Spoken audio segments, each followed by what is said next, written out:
Ooh, do you hear that? I just came home through this random big rainstorm. Like there's thunder and lightning going outside. Nothing feels better to me than coming home from a rainstorm and just cozying up with a cup of tea. And we're just gonna have a very chilled chat about all the books that I read in the past few months. I also have a new cardigan that I think I'm gonna put on now. Just a little bit warmer. I've read 2 5-star books this month, but I also read a lot of like very questionable stuff. I even read one book where I'm not even entirely sure if it counts as a book, but we'll talk about that. And of course, I read the Bardugo's new book. I finally finished it. I know so many of you have been asking me about it, but we'll talk about it. Okay, first I just want to talk about a few like really random little books that I've been reading and listening to, just some non-fiction. I'm still on my non-fiction kick. Lately I've been a really big fan of these graphic guides. They're called Introducing, that is the series, and they're all little graphic guides about random subjects like introducing linguistics and introducing chaos are the ones that I read. Here's the thing about me, okay? I love knowing a little bit about many things. And these little guides are perfect for that because they're not that hard to read. Look, they have pictures. It's just a really simple, quick overview of an entire subject. This one about linguistics I really enjoyed ever since I've been reading a lot of Amanda Montel's books. We're also going to talk about her new book in this video. I've just been really interested in linguistics in general, so I loved having a little introductory guide into the subject. And then I read Introducing Chaos. This one was a little bit harder to get through because chaos theory is a scientific physics term about the phenomenon where like structured systems sometimes just behave incredibly erratically and seemingly chaotic, and chaos theory tries to then also simulate the chaos or predict the chaos. This one was definitely a lot more physics, math related. And for me, it's been like 7 years since I've had physics and maths in secondary school. And also because it's just such an introductory guide, I feel like they didn't go into it enough for me to understand it. Maybe if you have like a little bit more knowledge on like physics and maths, you might understand it. But I was constantly like, oh, they're going through this too quickly for me. But nevertheless, really interested in these. I'm definitely going to be reading more in this series. It's actually a little bit too warm still. Speaking of Amanda Montel, I also listened to the audiobook for The Age of Magical Overthinking. Amanda Montel wrote Word Slut and Cultish, which are about like the language differences between gender and the language in cults. And this is her first book, I think, that wasn't language focused, so she wasn't really talking about her area of expertise, but instead she was going through all of these cognitive biases that people have, like the sunk cost fallacy. When you've already put in effort or money into something, you're like less likely to want to abandon it. Or confirmation bias, where we tend to mostly notice things that kind of already confirm our beliefs. And she goes through all of these biases that people have, kind of like an essay collection where she gives anecdotes and personal stories and cultural criticism around these biases. I did like this one, but I definitely didn't like it as much as Cultish or Word Slut. And I think it's because I kind of missed maybe the linguistics, I guess. But it was also clear that she wasn't talking from her own area of expertise. Like I said, it feels a little bit more like an essay collection in the sense that there's a lot of personal stories. Did you hear that?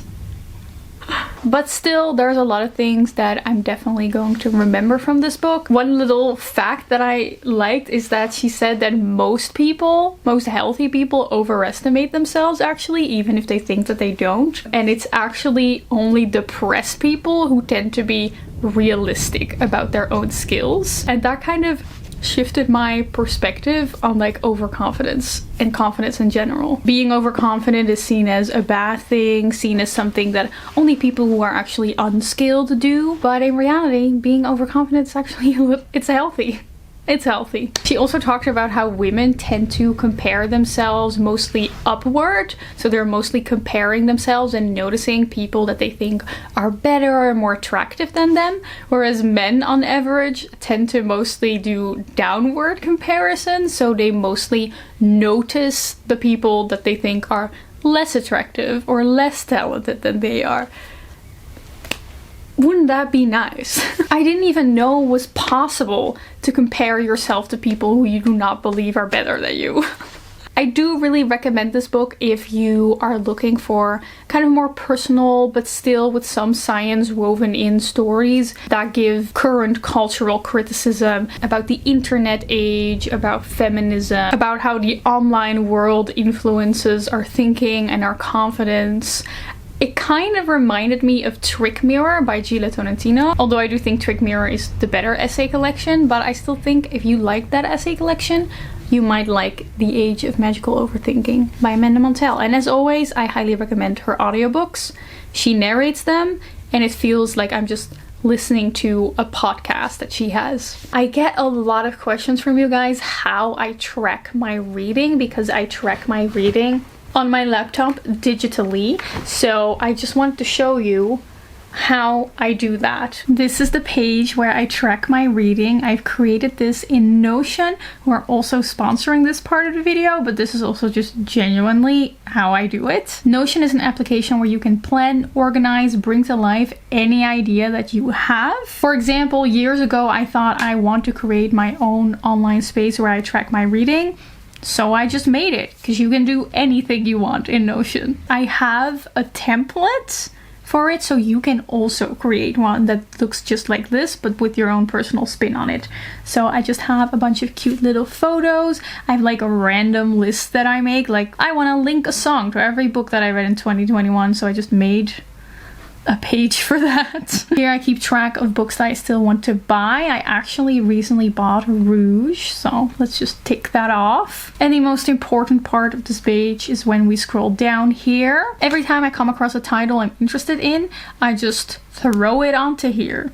And then when I'm currently reading it, for example, maybe if I'm gonna start reading Rouge, I'll put it to here, and then once I finish it, I move it over to the red pile. Most recent book I finished was The Familiar. I can click on that, and it shows like all the little data I put in there, like the author, the genre, my rating. And I've made it so that it automatically adds the book to the tab 2024. And I just love having a neat little overview of it. And this is also where I made my notes. For example, when I read The Starless Sea, this is where I put a bunch of notes that are kind of spoilers. And if I wanted to, I could use Notion's AI function to, for example, summarize these notes. I love organizing my reading like this, and if you also want to organize your reading like this, I have made a template of this that you can download using my link in the description, so you can start using Notion for yourself. And you can customize this however you want. Basically, if you can think it,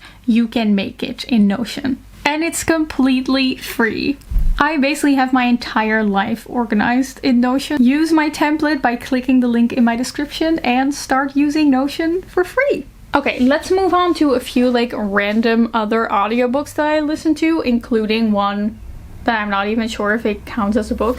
Anyway, I listened to a book called You're Already Enough, which is a book written by a Dutch psychologist that is supposed to be kind of the anti-self-help book. And I love self-help books that present themselves as anti-self-help books. That is my brand of self-help books. But basically it is about how a lot of our stress and mental unwell-being nowadays comes from just the world that we live in and the constant stress that we are under to be better, to be smarter, to be stronger, to just constantly be making ourselves better versions of ourselves. So the book was very much written from the perspective of you cannot be perfect.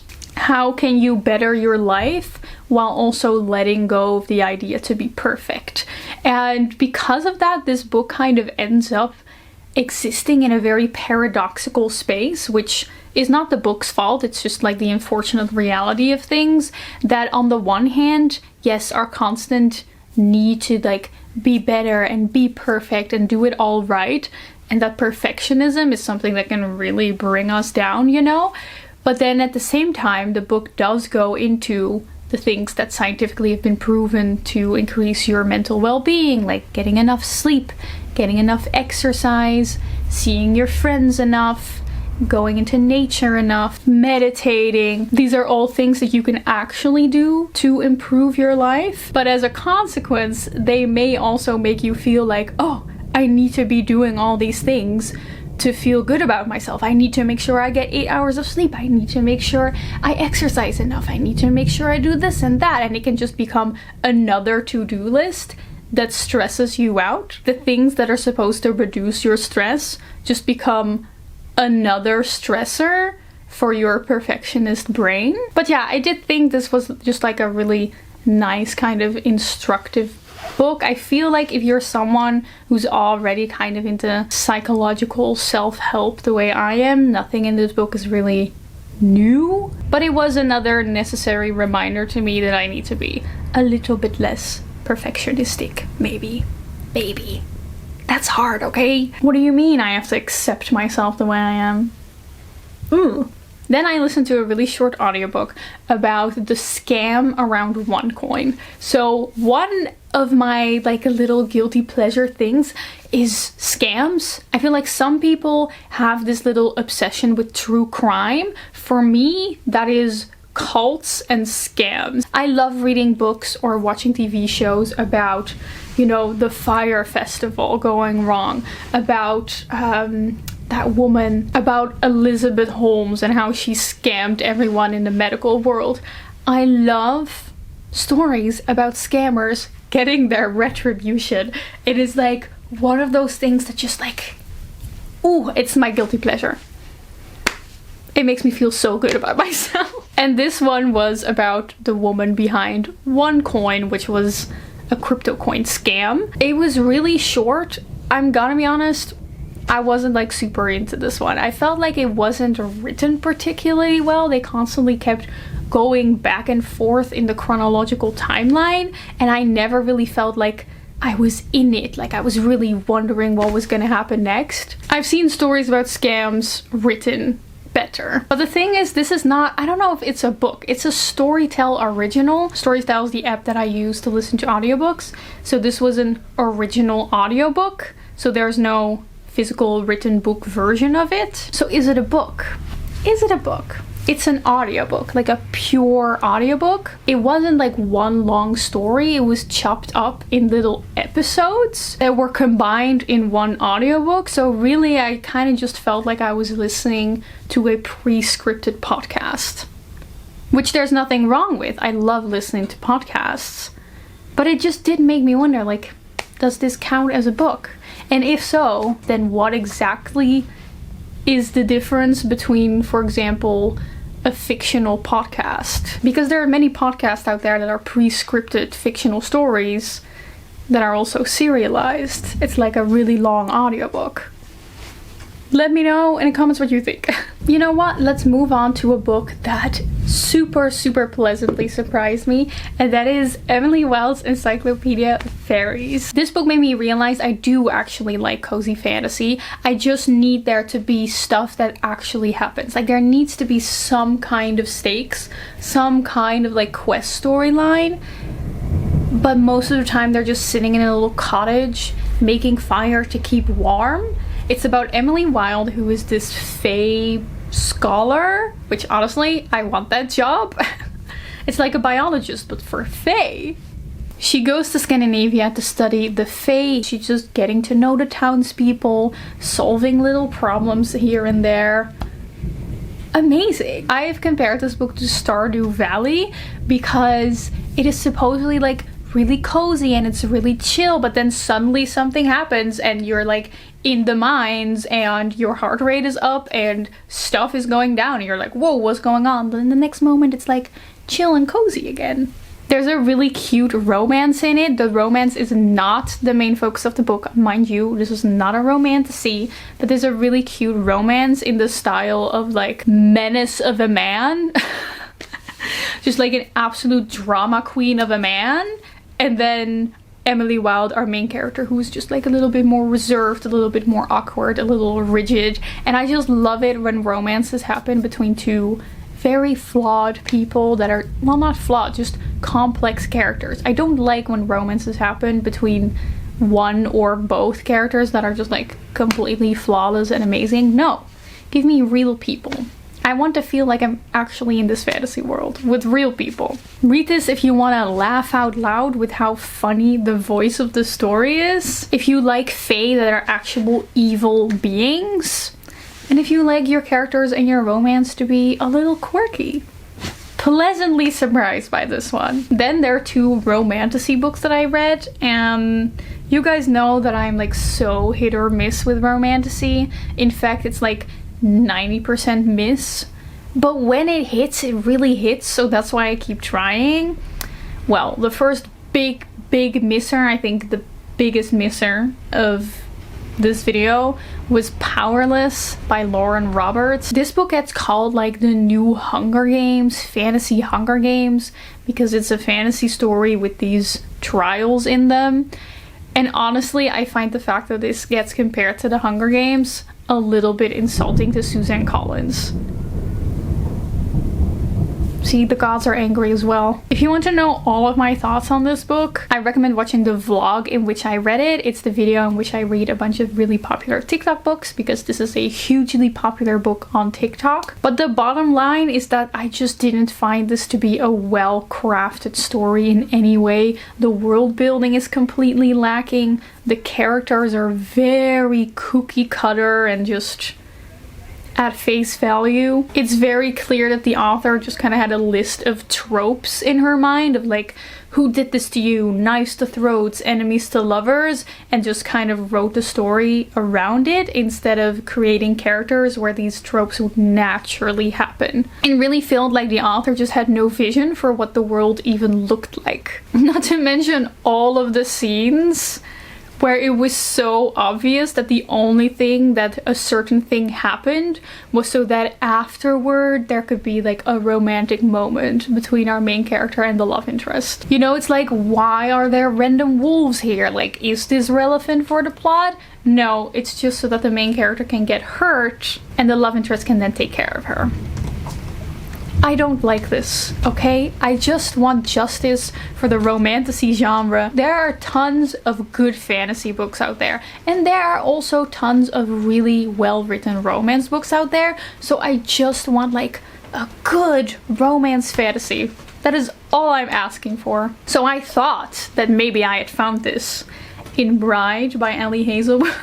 Not a sentence I ever thought I would say. So Bride is Ellie Hazelwood's vampire werewolf romance that goes full into the vampire lore. Like, what I heard about this book is that it full on has knotting in it, which if you don't know what that is, bless you.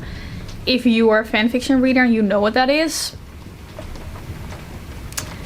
I'm kind of amazed that this ended up in a published novel, in like a mainstream romance published novel. I kind of read this for the funsies with a friend of mine. We buddy read it, and both of us were like, wait, is this like actually kind of good?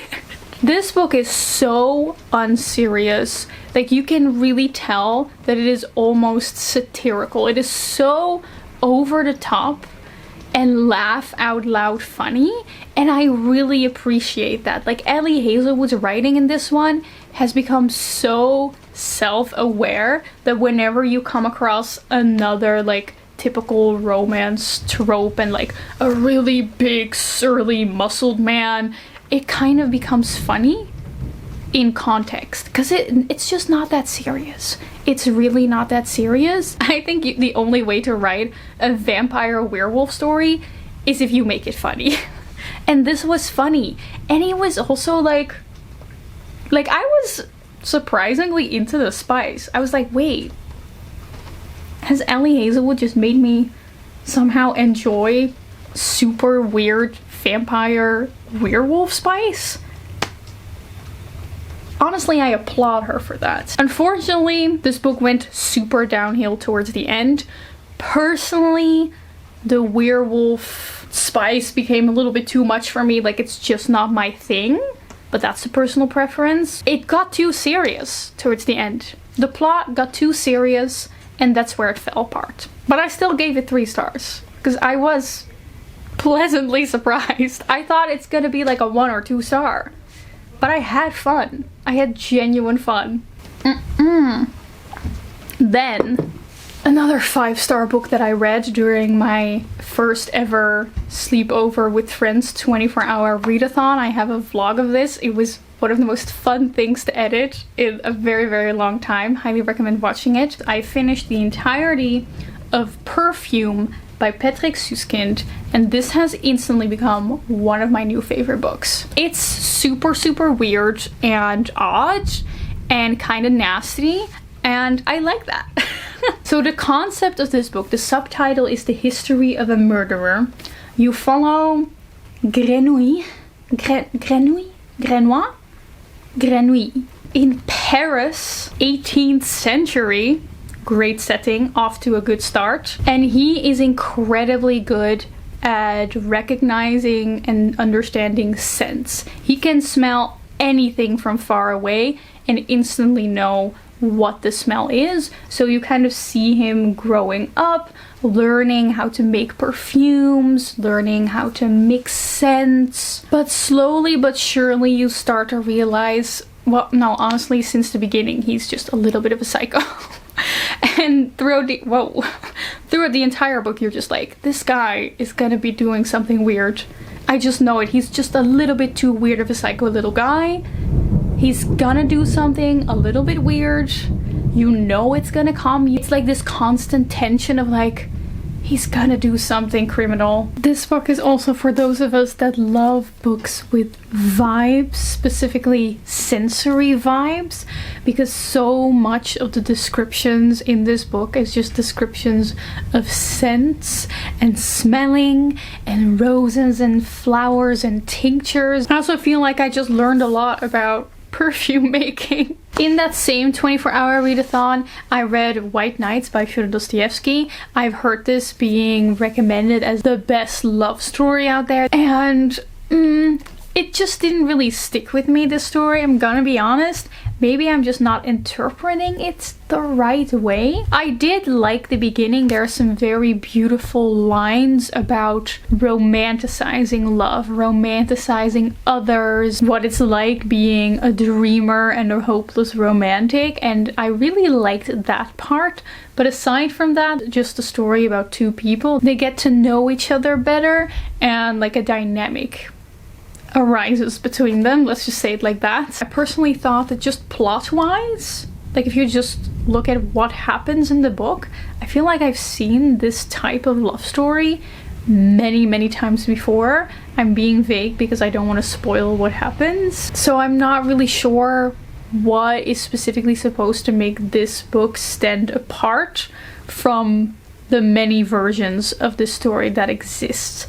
Maybe it was just like the first one out there. I don't know. People who really love this short story, let me know why, because I just feel like I'm missing something. Maybe I'm just not enough of a hopeless romantic. I don't know, I am pretty good at over-romanticizing people. Okay, 2 books to go. I finally read A Dowry of Blood by S.T. Gibson. This is a reimagining of Dracula from the perspective of one of his wives, Constanta. And the author really posits the Dracula story as a story about abuse. So this is not like a story for people who love Dracula. You don't have to have read Dracula. It's more using the vampire storyline to explore the concept of abusive, toxic relationships. The writing style really reminded me of Angela Carter in that way, because Angela Carter is also really good at using a very luscious writing style, very sensual writing style to talk about very abusive relationships. It is very sexy, but also dark. There's a lot of focus on the different European cities that the main character and Dracula travel to, like Vienna and Paris, and in different cities they pick up different people that kind of join their polycule, I guess. And Constanta starts these relationships with her rival consorts. So the author weaves this interesting web of relationships between all these different people, and I really was hoping this was going to be like a new favorite, and I feel like it has all the makings of a book that could be my favorite, and I did end up liking it, but I just didn't love it. Everything about this book, I really felt like it could have been better, you know? The atmosphere is there, but for a book that is mostly about relationship dynamics, we didn't get enough dialogue. It's written in letter form, so we kind of go through things very quickly, and I never really feel as if I'm there in the moment, and that really took me out of it. Right now it's like about 270 pages. I feel like this book would have been better if it was just like a 500-page historical epic where you really have the time to dive deep into all of the different characters that are added to the polycule, really focus on their dynamics, their dialogue, their inner thoughts. Then the story really could have come to fruition. But aside from that, I did still really enjoy it. I just love these kind of vibey, atmospheric, dark stories about obsession. Okay, and then the last book that we'll talk about, it's already getting a little bit dark and it's still raining. The Familiar by Leigh Bardugo. This is Leigh Bardugo's new adult fantasy that is also a standalone, which love her for that. It takes place in Madrid. I don't remember when it takes place. It doesn't say. Somewhere like 16th century. Anyway, historical. And we follow a scullion that has like tiny magic. She can do like little bits of miracles. She attracts the attention of her house lady and ends up joining a kind of, well, yeah, technically she ends up kind of joining a tournament to become like the new magician for the king, I think. But don't go into this expecting like a tournament story, because that's like really not the point of this book. That's just really not the point of this book. Mostly this is a historical drama about Madrid in that time, the Spanish Inquisition, the religion, the role of servants, and also a budding romance between our main character Lucia and the kind of darkness, shadowy man that helps her develop her magic. Leigh Bardugo really was like, let me take another turn at writing a dark, shadowy man. But this time he is the love interest. I think Leigh Bardugo does something in this book that she hasn't done in her other books yet, and that is write from omniscient perspective. So we're not really in anyone's head particularly. We kind of hop around, and sometimes the narration will say things like, oh, they will find out soon that they shouldn't have done that. Stuff like that. Which gave this book like a little bit of like distance, but also a more folkloric vibe that I did really enjoy. It took me a while to get into it, but once I was into it, it really gripped me. Something Leigh Bardugo is just so good at is just transporting you to this different world. Like I really felt like I was there in Madrid, you know? The struggle that I have with this book is very similar to A Dowry of Blood, in the sense that I feel like it could have been longer, because for example the romance develops so fast, because we only have 350 pages for this whole standalone story that does include a love story. So I just never really felt it. I never really felt the yearning, the anticipation. I was just like, okay, I guess they're in love. I don't know. And I have realized that with most of Leigh Bardugo's books, it just takes a while before I start caring about the characters. So I did really enjoy it. I was gripped, but then especially towards the end and the final climax of the story, I realized that I just didn't care enough about the characters and the things that were happening for it to truly hit. But that being said, I can still like vividly picture all the things that happened in this book. There are a few scenes that truly just tattooed themselves onto my brain. If you've read this book, I'm sure you know which ones I'm talking about. And that is Leigh Bardugo's strength. So I still enjoyed it, gave it 3.5 stars. Whew. Okay, That was, I think there was like 12 books that I just speed read through. So excited to spend the evening while it rains outside. I love that. I hope the storm and the thunder keeps going when I go to sleep, because that is the perfect sounds to fall asleep to. Let me know what your favorite book was that you read the past few months. My favorite book, for sure, Perfume. Thank you to all of my patrons, with a special shout out to my elite Patreon members. If you join my Patreon, you get access to my book club, so link to that will be in the description. I really hope you enjoyed this video. I hope you have a wonderful rest of your day, and I will see you soon with another video very soon. Goodbye!